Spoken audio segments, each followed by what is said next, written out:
Assalamualaikum warahmatullahi wabarakatuh. Alhamdulillahirrabbilalamin. Wassalatu wassalamu ala asrafil anbiya wal mursalin Sayyidina Muhammad wa ala alihi wa ashabihi ajma'in, amma ba'd. Puji syukur kita panjatkan atas kehadirat Allah Subhanahu wa taala, karena atas berkat rahmat dan hidayahnya lah sehingga kita masih dapat berkumpul di tempat ini guna melaksanakan program kita yang dilaksanakan setiap hari Jumatnya. Dan tak lupa juga kita kirimkan salam kepada junjungan Nabi besar Muhammad Shallallahu Alaihi Wasallam, karena berkat beliau lah kita keluar dari alam yang gelap ke alam yang terang benderang. Dan pemirsa, izinkan saya Yusri Hadi Sugiarto untuk memandu acara kita pada pagi hari ini, yaitu Komisi Khusus Islami yang akan membahas tema seputar memahami hati dalam diri kita. Dan di studio saat ini saya sudah ditemani dengan narasumber kita, yaitu ada Ustadz Muhammad Yusuf, SPD MPD. Halo, Assalamualaikum Ustadz. Waalaikumsalam. Sehat Ustadz? Alhamdulillah sehat. Alhamdulillah. Dan baik pemirsa, tanpa berlama-lama kita akan mendengarkan penjelasan kita dari Ustadz. Silakan Ustadz. Baik, terima kasih. Bismillahirrahmanirrahim. Assalamualaikum warahmatullahi wabarakatuh. Innal hamdalillah nahmaduhu wa nasta'inuhu wa nastaghfiruh. Wassalatu wassalamu ala khatamil anbiya'i wal mursalin sayyidina wa habibina Muhammad sallallahu alaihi wasallam wa ala alihi washabihi ajma'in, amma ba'd. Pemirsa TV Peduli dimanapun berada, mengawali pertemuan ini, mari kita senantiasa meningkatkan syukur kita kepada Allah Subhanahu wa taala dengan memperbanyak berenung. Begitu banyak nikmat yang Allah sudah pinjamkan kepada kita. Semoga dengan seringnya kita merenung, terutama di hari yang sangat berberkah ini, hari Jumat, kita akhirnya bisa mengenal diri kita. Kita menjadi orang yang tahu diri, siapa kita, di mana kita berada, dan akan kemana kita pada akhirnya. Dan mudah-mudahan kita termasuk golongan orang-orang yang pandai bersyukur. Amin. Kepada baginda Nabiullah Muhammad sallallahu alaihi wasallam, mari kita senantiasa bersalawat kepada beliau. Mudah-mudahan dengan sering kita bersalawat menjadikan kita semakin cinta kepada beliau. Dari rasa cinta itu kita buktikan dengan mengamalkan ajaran beliau. Mudah-mudahan di hari nanti kita termasuk orang-orang yang mendapatkan syafaat, mendapatkan bantuan beliau. Amin ya rabbal alamin.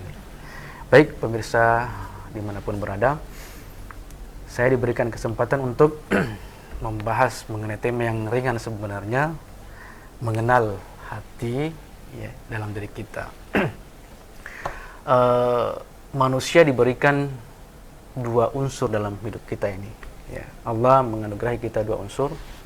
Yang pertama yaitu unsur jasmani, dan yang kedua unsur rohani. Unsur jasmani sangat berkaitan dengan panca indera kita, berkaitan dengan fisik kita. Dan yang satunya lagi yaitu unsur rohani, sangat berkaitan dengan hati kita. Ada di antara manusia ya, yang dua-duanya ini sehat. Ya, secara fisik dia sehat dan secara rohani juga sehat. Ini orang yang paling bahagia. Mengapa? Karena secara fisik dia tidak mengidap penyakit medis, penyakit kronis ya, yang sering dikhawatirkan, sering ditakutkan oleh sebahagian manusia ya, seperti misalnya kanker ya, tekanan ya, tumor ya, dan beberapa penyakit medis yang sering kita hindari sebagian manusia. Namun di sisi lain juga dia tidak berpenyakit secara mental, tidak berpenyakit secara hati, spiritualnya sehat. Ini orang yang paling bahagia, karena dia bahagia secara fisik, sehat, tenang, juga hatinya tenang. Di sisi lain ada orang yang secara fisik dia sehat, ya, secara fisik dia sehat, akan tetapi hatinya ternyata bermasalah. Ya, ada penyakit hati, ya, sehat bugar secara fisik, tapi ternyata dia diliputi penyakit cemburu, iri hati, dengki, emosi, amarah, ya, dan beberapa penyakit yang lain. Ya. Kemudian ada juga orang yang secara fisik dia sakit. Ya, mungkin dia secara rekam jejak medis dia punya penyakit. Ya. Namun hatinya bersih, hatinya sehat. Ya, minimal kita berada di sini. Ya, pemirsa sekalian. Tapi jangan yang terakhir, ini yang parah. Ada orang yang tidak hanya fisiknya sakit, namun yang lebih parah juga hatinya sakit. Nauzubillah. Ya, ini orang yang paling celaka di dunia. Ya, kenapa? Karena dia dibayang-bayangi penyakit medis, ya, digerogoti penyakit medis, namun juga dibayang-bayangi penyakit hati. Ya, nauzubillah, teman nauzubillah. Kalaupun boleh misalnya terpaksa harus memilih, maka kita memohon. Ya, kalaupun terpaksa minimal di urutan ketiga tadi, ya diuji secara fisik penyakit medis, tetapi jangan sampai hati kita juga berpenyakit. Ada penyakit hati, cemburu, iri hati, dengki, amarah, sering berdusta, berbohong, ya nauzubillah, teman nauzubillah. Baik. Rasulullah Shallallahu alaihi wasallam mengingatkan kepada kita betapa pentingnya hati kita jaga. Betapa pentingnya hati ini, mengapa? Karena dalam sebuah riwayat, ya, diriwayatkan dari Abu Hurairah, Rasulullah SAW pernah bersabda, Inna Allaha la yanzuru ila suwarikum wa amwalikum, walakin yanzuru ila qulubikum wa amalikum. Beliau bersabda bahwa sesungguhnya Allah tidak memandang, tidak melihat, tidak menilai seseorang, ya, ila suwarikum, karena penampakan fisiknya. Gantengkah dia, cantikkah dia, sehatkah dia, sakitkah dia, semuanya sama di hadapan Allah Subhanahu wa taala. Wala amwalikum, demikian pula halnya tidak melihat dari segi harta, derajat, ya, derajat sosial, ya, tidak melihat juga apakah berasal dari background sosialnya dia bangsawan atau rakyat biasa, ya. Allah tidak melihat itu. Demikian pula tidak melihat apakah dia orang kaya, orang miskin, sama di hadapan Allah Subhanahu wa taala. Apa tolak ukurnya? Walakin yanzuru ila qulubikum wa amwalik wa amalikum, akan tetapi yang Allah nilai setiap insan adalah qulubikum, hati mereka, wa amalikum, dan amal perbuatan mereka. Jadi ukurannya adalah yang Allah lihat adalah hati kita. Kan hati inilah yang tidak bisa kita bohongi. Fisik ini bisa kita make up, bisa kita rubah, bisa kita pudar, ya. Akan tetapi hati ini tidak bisa dibohongi. Dan ini adalah rahasia antara kita dengan Allah, dan itulah yang Allah sesungguhnya nilai. Jamaah sekalian, para pemirsa TV Peduli dimanapun berada, saking pentingnya kita jaga hati ini, maka kita diajarkan dalam agama untuk selalu memohon kepada Allah untuk dijaga hati ini, dibimbing hati ini. Banyak doa-doa yang diajarkan oleh Rasulullah, baik dalam Al-Quran maupun hadis. Di antaranya Allah Subhanahu wa taala mengingatkan dan mengajarkan kita dalam Al-Quran untuk senantiasa membaca doa ini. Rabbana la tuzigh qulubana ba'da idh hadaitana wa hab lana min ladunka rahmatan innaka antal wahhab. Rabbana la tuzigh qulubana, ya Allah, janganlah engkau palingkan, ya, hati kami ini ba'da idh hadaitana, setelah engkau, ya Allah, berikan hidayah. Jadi hati ini ternyata diberikan hidayah oleh Allah. Ya, sejak kita diberikan hidayah oleh Allah, kita memohon, ya Allah, jaga, ya Allah, hati kami ini supaya tidak melenceng.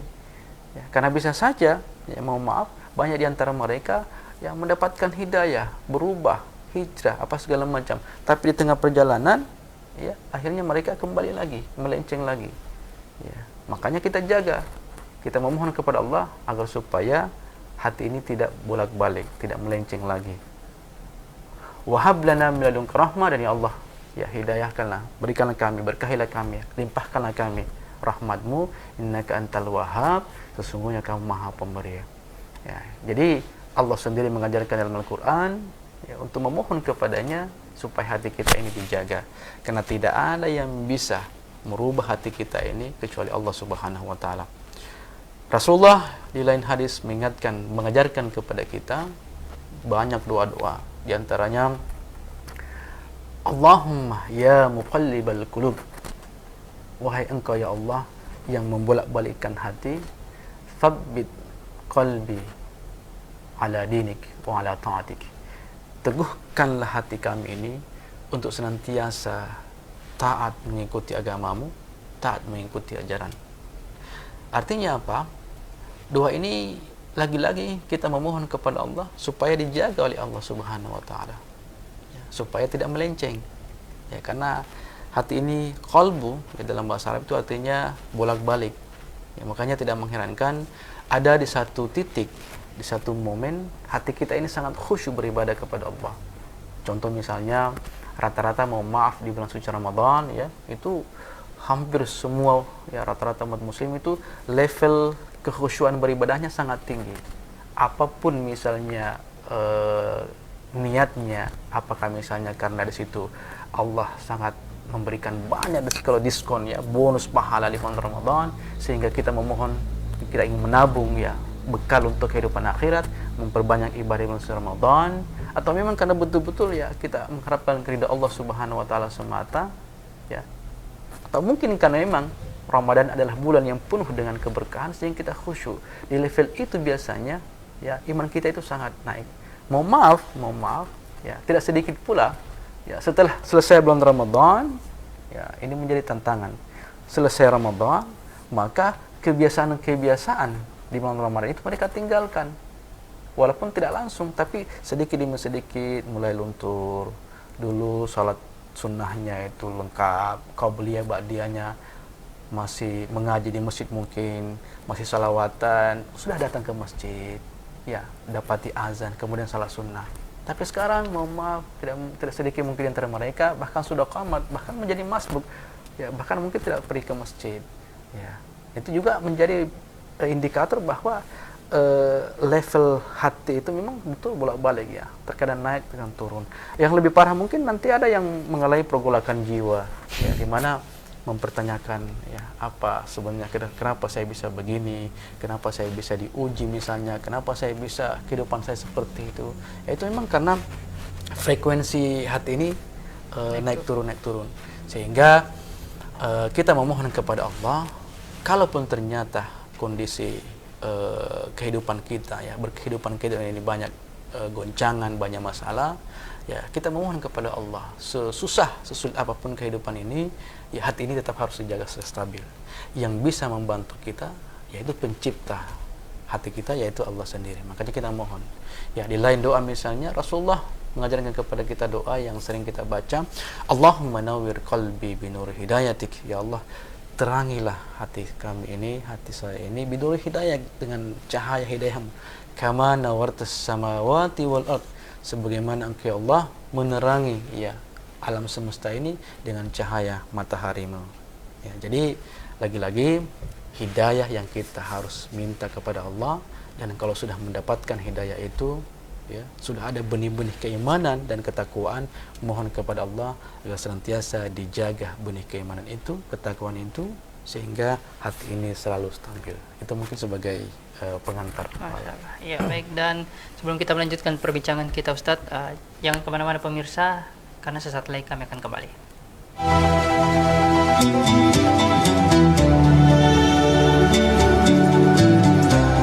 Bismillahirrahmanirrahim. Assalamualaikum warahmatullahi wabarakatuh.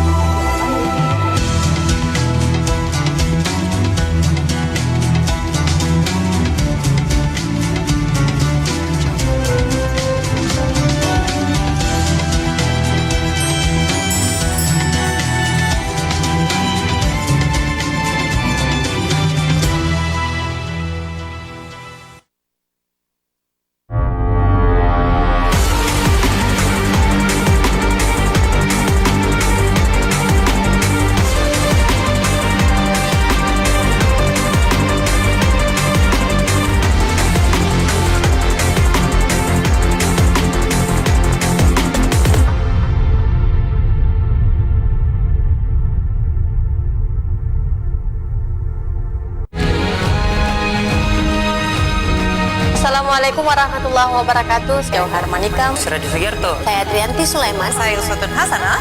Hadir di layar televisi Anda dengan suguhan informasi yang telah dirangkum tim redaksi kami. Kita mulai news update selengkapnya. Telah hadir di kota B.J. Habibie, pusat jajanan dan oleh-oleh khas Parepare. Dapatkan aneka jajanan, aksesoris yang unik, souvenir, serta berbagai busana menarik yang didesain langsung oleh Ibu Haja Erna Rashid Taufan. Bagi Anda yang berkunjung ke kota Parepare, kurang lengkap rasanya jika Anda belum berkunjung ke pusat jajanan oleh-oleh khas Parepare.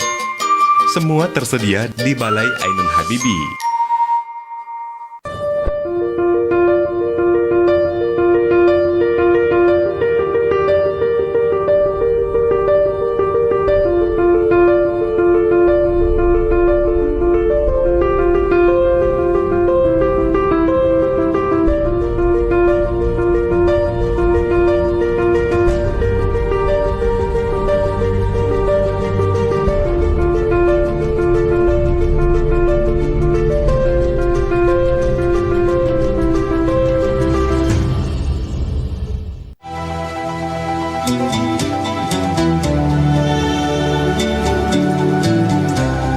Bismillahirrahmanirrahim. Assalamualaikum warahmatullahi wabarakatuh.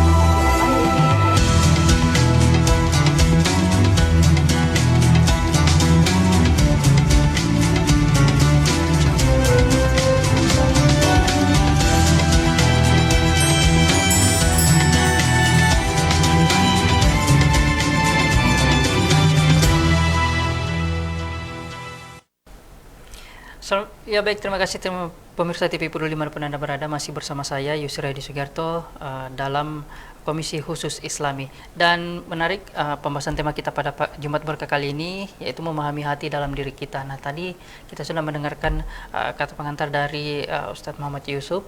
Dan baik, kita akan bertanya nih Ustadz. Nah, bagaimana sih memahami hati ini? Dan hati ini sebenarnya ada berapa? Baik. Kita masuk ke materi yang cukup dalam, yaitu berapa sih sebenarnya jenis hati ya. Ya, sehingga kita bisa mengukur dan menilai di mana level hati kita. Ya, dalam sebuah riwayat diriwayatkan dari Ibnu Sa'ad, ya, di mana Rasulullah SAW membagi hati menjadi 4. Ya. Yang pertama disebut dengan qalbun ajrad, yang kedua disebut dengan qalbun aglaf, yang ketiga disebut dengan qalbun mangkus, dan yang keempat disebut dengan qalbun musaffah. Ya. Apa yang dimaksud dengan qalbun ajrad? Ya, qalbun ajrad ini adalah hati yang tulus, hati yang murni. Di lain istilah disebut dengan istilah qalbun salim. Inilah hati yang paling murni, paling suci, level keikhlasannya ya sangat tinggi, baik dalam beribadah, dalam berbuat betul-betul karena lillahi ta'ala. Ya. Mereka adalah orang-orang yang apabila disampaikan kebaikan, ya diajak misalnya, maka hatinya langsung menerima. Ya. Tidak mengkritisi lebih jauh, ya langsung menerima, ya, dan itulah kadar hati yang paling tinggi. Allah Subhanahu wa taala menggambarkan dalam Al-Qur'an misalnya, innamal mu'minuna alladzina idza dzukirallah wajilat qulubuhum wa idza tuliyat 'alaihim ayatuhu zadatuhum imana wa 'ala rabbihim yatawakkalun. Sesungguhnya orang yang beriman itu adalah mereka yang apabila disebutkan nama Allah, wajilat qulubuhum, maka hatinya bergetar. Ya. Wa idza tuliyat 'alaihim ayatuhu zadatuhum imana, dan apabila dibacakan ayat-ayat kepada mereka, ya, apakah ayat secara tekstual Al-Quran maupun ayat-ayat berkaitan dengan alam ini, ya kekuatan Allah, kemahakuasaan Allah terkait dengan alam ini, zadathum imana, maka semakin meningkatlah keimanannya, keyakinannya kepada Allah. Ya, membaca Al-Quran, ya menghayati Al-Quran, semakin meningkat keimanannya. Alam misalnya ketika melihat fenomena alam, ya ada kejadian-kejadian alam, ya ada banjir dan fenomena alam yang lain, itu semakin menguatkan bahwa kita ini lemah, bahwa Allah itu maha kuasa, maha agung, sedangkan kita ini adalah makhluk yang sangat lemah. Ketika misalnya melihat fenomena di pertanian misalnya, bagaimana proses dari benih misalnya itu tumbuh, ya prosesnya sekian hari, minggu, bulan dan sebagainya, dan di situ ada nilai-nilai spiritual bahwa kemahakuasaan Allah Subhanahu wa taala menciptakan semua ini, melihat proses itu, siapa yang mengatur peredaran bumi, matahari, semua ini, ya. Semua itu bagi mereka yang betul-betul mentadaburi, ya, mempelajari, dan akhirnya sampai di level bahwa dia yakin bahwa Allah Subhanahu wa taala Maha Kuasa, pencipta dan pengatur semuanya, zalat imana, maka semakin meningkat keimanannya. Ini ciri-ciri orang yang memiliki qalbun ajlan. Terus yang kedua, qalbun aglaf. Apa ini maksud dengan qalbun aglaf? Qalbun aglaf adalah kebalikan, ya, hati yang sudah sangat tertutup, keras, ya. Allah Subhanahu wa taala menggambarkan Al-Qur'an, innal ladzina kafaru sawa'un 'alaihim a anzartahum am lam tunzirhum la yu'minun. Sesungguhnya orang-orang kafir itu, kata Allah, sawa'un 'alaihim, sama saja, a anzartahum am lam tunzirhum, apakah kau berikan peringatan kepada mereka wahai Muhammad, am lam tunzirhum, atau tidak, la yu'min, mereka tetap tidak akan beriman. Ya, jadi ayat ini turun ketika orang-orang kafir Quraisy pada saat itu, ya, diberikan peringatan kepada mereka, ya, tidak mau menerima, atau tidak diberikan peringatan, sama saja mereka tetap tidak beriman kepada Allah, ya. Beginilah orang yang memiliki hati yang sudah tertutup, ya. Khatamallahu ala qulubihim, lanjutan ayatnya, Allah menutup, ya, hati mereka, ya. Jadi dibutakan.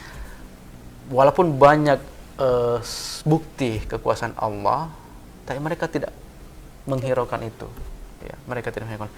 Sama halnya misalnya kisahnya Nabi Musa alaihissalam, ya, di zaman Nabi Musa ini kan banyak sekali tanda-tanda secara kasat mata diperlihatkan. Misalnya bagaimana lautan dibelah, itu adalah bukti yang sangat nyata dan sangat dahsyat, kan, tidak pernah terjadi sebelumnya. Bagaimana dalamnya laut itu bisa terbelah, ya. Kemudian, tapi mengapa setelah itu banyak di antara kaum mereka itu tetap kafir, tetap menyaksikan, ya, mereka tidak yakin dengan kuasa Allah Subhanahu wa taala. Itu berarti orang-orang yang mau bukti sedahsyat apa lagi yang diperlihatkan supaya mereka yakin. Sudah dahsyat sekali contoh, ya, yang diperlihatkan kepada mereka, tapi mereka tetap tidak yakin. Mau bukti apa lagi, ya? Orang-orang yang betul-betul sudah tertutup hatinya, mau diberikan mereka bukti yang real, yang nyata atau tidak, tetap mereka tidak yakin. Nah, ini memang ada orang karakter seperti itu. Yang ketiga, ya, qalbun mangkus, ya, ini adalah hati orang yang sebenarnya mereka tahu kebenaran, ya, mereka tahu bahwa Islam itu adalah agama yang benar, agama yang datangkan dari Allah Subhanahu wa taala, dan Muhammad adalah utusan Allah, tapi mereka tidak mau meyakininya.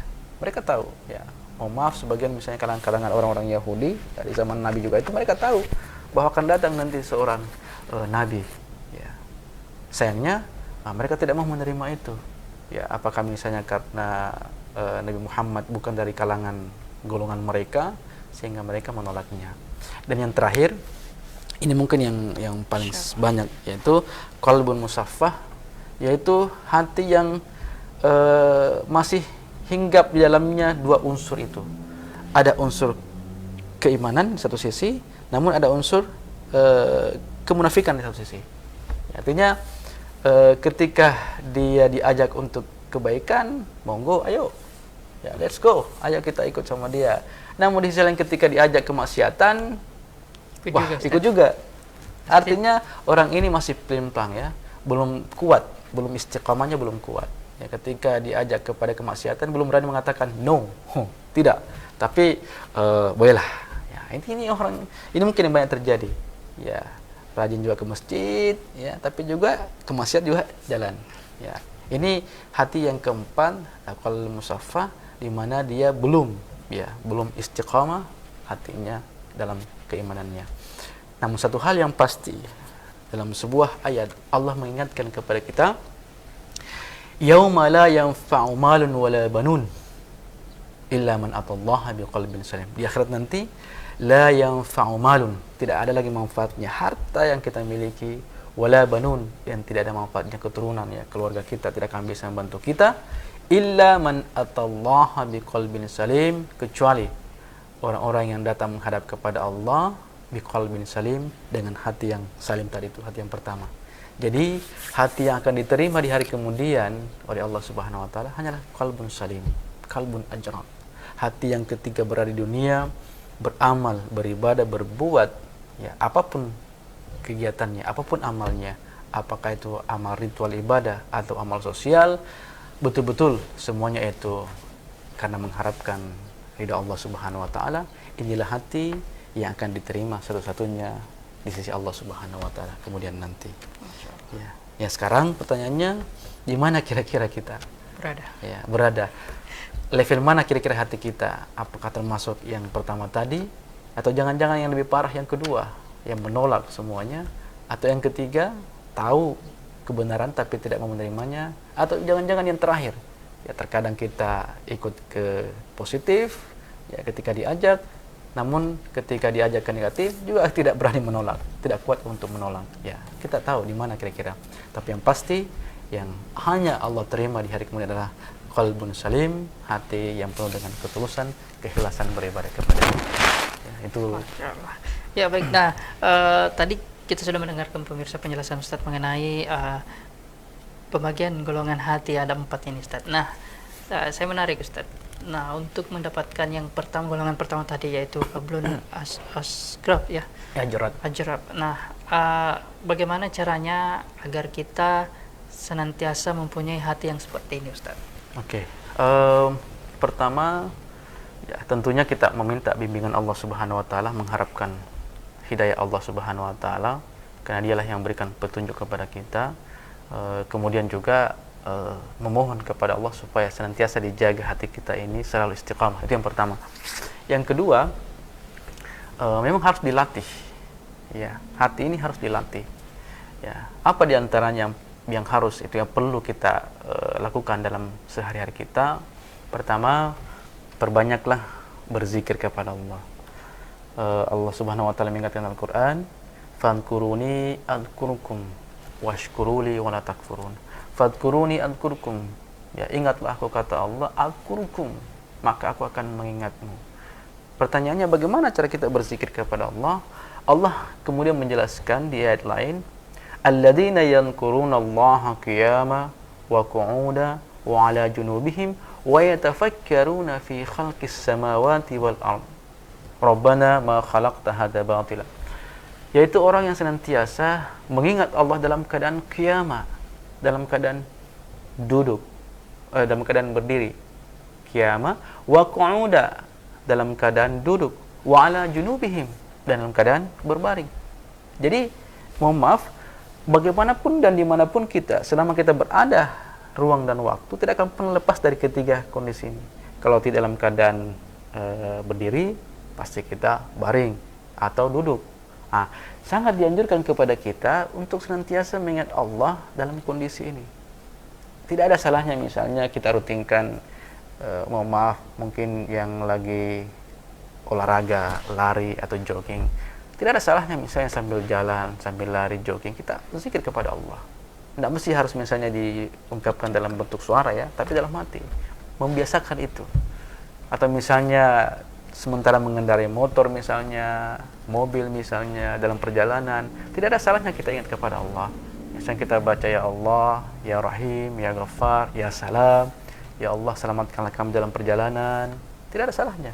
Kalaupun ternyata terjadi apa-apa kecelakaan dan meninggal, kita bisa berakhir dalam kebaikan. Karena koneksi hati kita itu, lisan kita, hati kita selalu terhubung kepada Allah.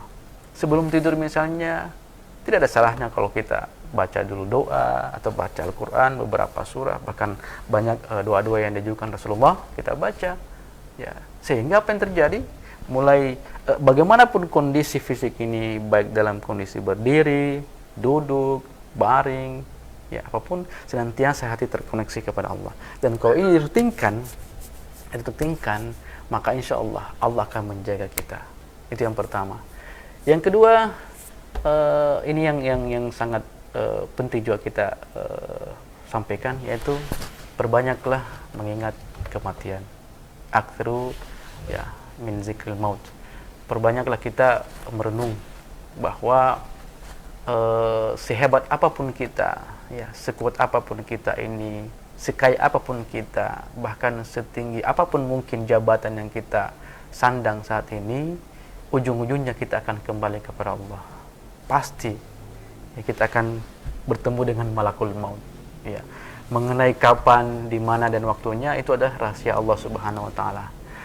Sehingga apa yang terjadi kalau ini kita tanamkan sejak dini dalam alam bawah sadar kita, dipraktekkan dalam keseharian bahwa hidup ini hanyalah sementara, ada kehidupan setelah dunia ini, ada dua alam lagi yang menunggu, yaitu alamul barzah, ya, biasa disebut dengan transit, ya, tempat kita persinggahan menuju alam akhirat. Maka kalau itu kita yakini ada kehidupan setelah kehidupan dunia ini, maka kita yakin bahwa dunia ini hanya sementara.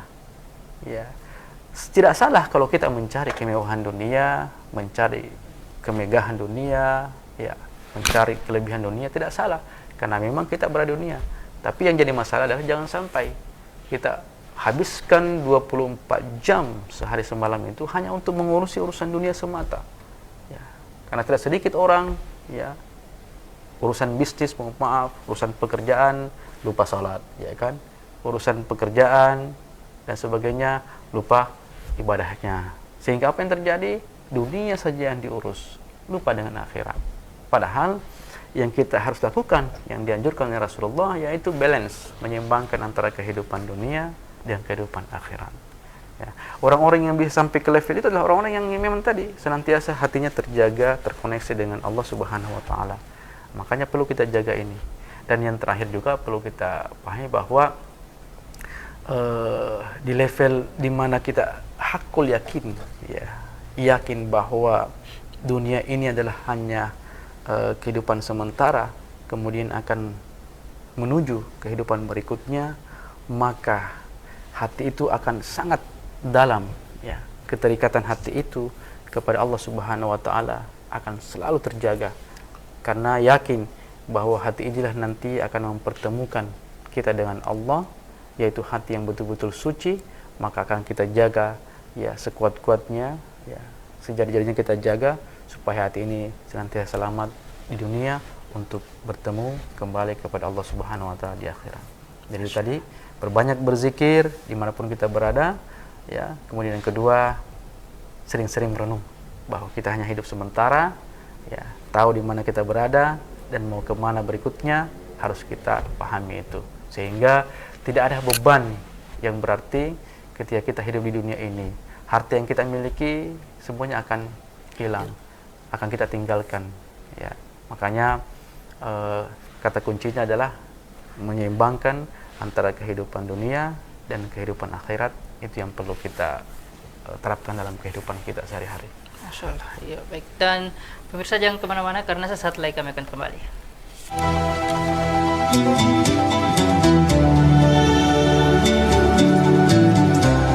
Bismillahirrahmanirrahim. Assalamualaikum warahmatullahi wabarakatuh.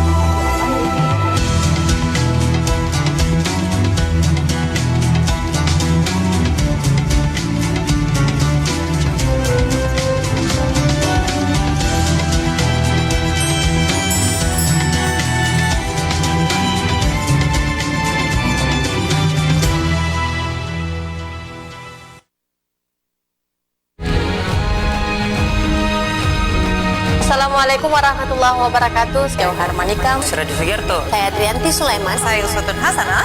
Hadir di layar televisi Anda dengan suguhan informasi yang telah dirangkum tim redaksi kami. Kita mulai news update selengkapnya.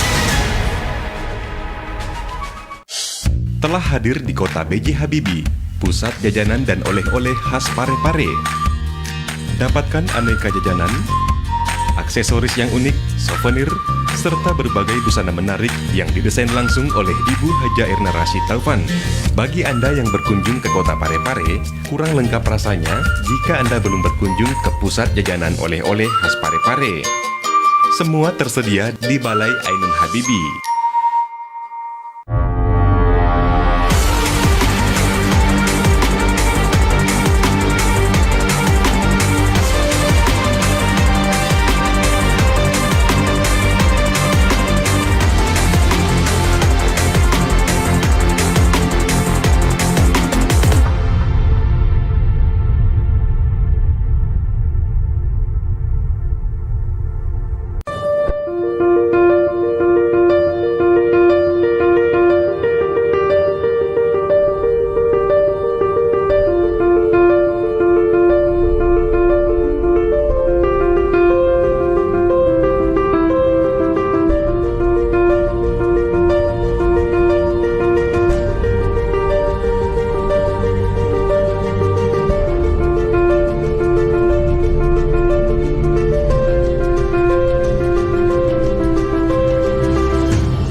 Bismillahirrahmanirrahim. Assalamualaikum warahmatullahi wabarakatuh.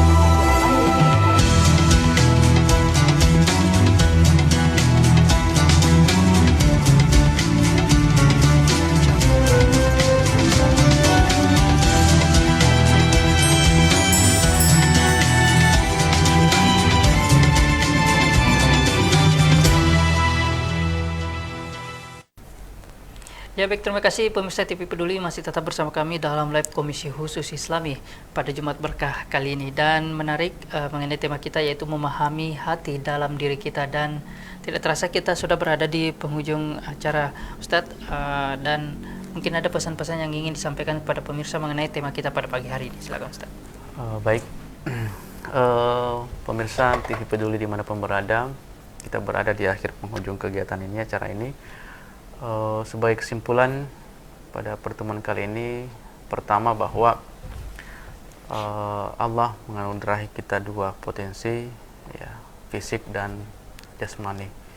Mari kita jaga dua-dua ini, ya, mudah-mudahan bisa sehat dua-duanya. Ya, tentunya butuh banyak sekali kegiatan atau hal-hal yang perlu kita lakukan supaya bisa menopang keduanya bisa sehat. Yang kedua, hati yang selama ini kita harus jaga, ya, senantiasa kita doakan bimbingan Allah Subhanahu wa taala, senantiasa istiqamah di jalan Allah Subhanahu wa taala, karena tidak ada yang bisa merubah hati kita itu kecuali Allah Subhanahu wa taala. Dialah yang senantiasa membolak-balikan hati kita ini. Maka kita mohon kepada Allah senantiasa dijaga hati kita ini selalu istiqamah. Yang terakhir, ya, perbanyaklah kita berzikir kepada Allah dimanapun kita berada, ya. Mudah-mudahan dengan zikir itu senantiasa kita terkoneksi, ya, kepada Allah Subhanahu wa taala, sehingga dampaknya nanti kita akan diarahkan, dibimbing oleh Allah.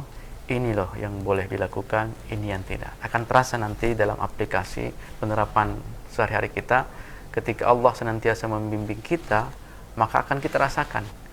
Misalnya ketika dipertemukan dengan arah tempat yang tidak cocok, ya, dengan ajaran, maka hati akan mengatakan itu tidak boleh, saya tidak boleh ke situ, ini salah, ya. Ketika diarahkan kepada hal yang positif, maka hati mengatakan ya, ini yang harus kita lakukan, ke sana, ya. Mudah-mudahan kita berada di level itu, di mana hati ini akan berbicara jangan, tidak boleh kita lakukan ini boleh. Yang tidak kalah pentingnya adalah sering-sering merenung. Ini kata kunci terakhir, bahwa kematian mau apapun dimanapun pasti akan mendatangi kita. Sering ada di antara kita, mohon maaf, saudaraku, bahkan mungkin adik-adikku yang masih belia, masih muda, sering beranggapan bahwa ya, saya ini masih muda, usia saya masih muda, saya masih usia 20 tahunan, 25 tahun, 30 tahun, santai saja, nikmati saja hidup ini, ya, berkarya, cari apa yang bisa kita gapai di dunia ini. Itu tidak salah, ya. Namun perlu kita hati-hati bahwa yang namanya kematian itu rahasia Allah, dan bisa saja malakul maut mendatangi kita dalam usia yang masih relatif muda, ya. Contoh misalnya ketika kita silaturahim atau kita ziarah, ya, ke kuburan famili kita, keluarga kita, coba kita tengok, ya, ukuran kuburan di sana. Tidak sedikit di antara ukuran kuburan itu masih ukurannya sangat kecil, menunjukkan bahwa tidak semua orang yang dikubur itu adalah orang yang dewasa, orang yang tua. Ada di antara mereka yang masih relatif muda, namun sudah kembali kepada Allah. Artinya apa? Bahwa siapapun kita harus mawas diri, tua maupun muda, harus hati-hati bahwa bisa saja, kapan saja, di mana saja, sewaktu-waktu malakul maut bisa mendatangi kita dan mencabut nyawa kita. Yang jadi pertanyaan, yang jadi masalah adalah kira-kira apakah sudah cukup, ya, bekal yang akan kita bawa menuju alam berikutnya, yaitu alam barzah atau alam kubur, ya. Kemudian kita akan bawa nanti ke alam terakhir, alam akhirah. Disitulah puncak kehidupan, hakikat kehidupan di sana, abadi kehidupan di sana, yang apabila banyak amal kebaikan kita lakukan di dunia, maka kita akan mendapatkan kebahagiaan. Namun sebaliknya, apabila banyak dosa kesalahan, yang kita lakukan akan mendapatkan kemurkaan dan sisa Allah Subhanahu wa taala. Terakhir ada ayat, ya, masih ada waktu. Silakan. Terakhir ada ayat yang ingin kami tutup sebagai renungan, tepatnya dalam surah As-Sajdah, ya, ayat 12. Allah menggambarkan kondisi manusia di hari kemudian.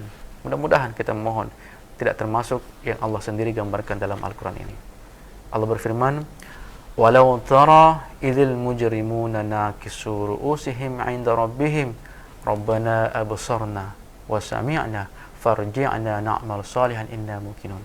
Kata Allah, tidakkah kalian perhatikan, tidakkah kalian tahu, idzil mujrimuna nakisu ru'usihim 'inda rabbihim, begitu banyak orang yang menundukkan kepalanya, tidak sanggup mengangkat kepalanya di hari kemudian karena begitu banyak dosa, kesalahan yang mereka perbuat semasa hidupnya di dunia, sambil berkata, Rabbana absarna, ya Allah, kami sudah melihat, wa sami'na, kami juga sudah mendengar, farji'na na'mal salihah, maka tolong ya Allah, kembalikan kami ke dunia, kami akan beramal saleh, memperbaiki kehidupan kami, inna muqinun, karena kami termasuk orang yang yakin.